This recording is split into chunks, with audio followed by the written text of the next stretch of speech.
write these words down. We're talking about the animal kingdom. So that is obviously a huge group of living things. Then this group of animals that we're talking about is called the mollusk phylum.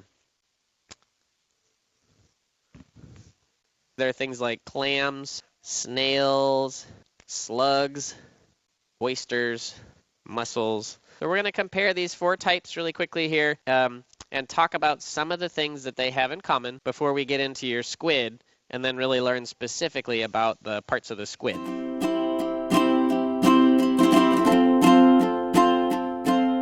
Those of you in Kodiak, tell me some things that are special about these animals, something that makes them different from other animals, but maybe that all 4 of these have in common. That octopus and squid both have tentacles and arms. You could probably see on your squid right now. What do you see all over its mantle? Dots. Little colored dots, right? What do you think those are for? Camouflage. Camouflage. They can change color. Our octopus over here, her name is Zelda. She's kind of packed into the corner, which is what octopuses are really good at. Makes it kind of hard to see her. You know what? Tell you what I'm going to do. I'm going to switch cameras so I can get a little closer to her. But there she is. You can see her suckers pressed up against the window. And you can see she's really packed inside there. Very squished. While we're looking at her, you can see how she's breathing down there. She sucks water into her mantle by opening it up, and then it blows it out through the siphon, which is that little tube. So in, out.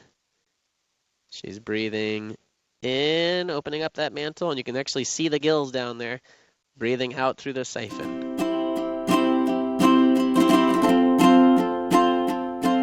I want you to go ahead and take a look at your squid and see what are some of the differences between the arms and the tentacles. You should find 8 arms and 2 tentacles, so that'll help you see which ones are which.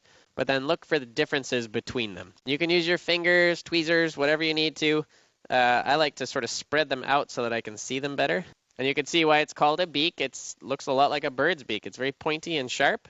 So just make that cut right up the center of your squid's mantle, and then lay the flaps out straight.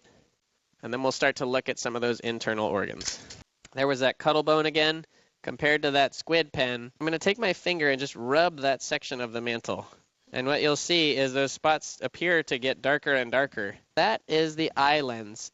And unlike our eye lens that is kind of a flattened disc, the eye lens of most animals that live in water is more of a sphere shape.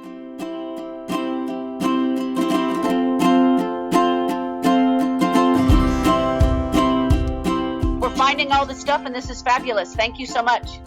We don't have any questions in Uzinki. We're just fascinated. We had a few extra squids, so we're just kind of tearing into them right now. We've got a lot of kids that pulled out the pen, and now we're looking at the eyeball and just really trying to find all the little bits. It's really very fascinating.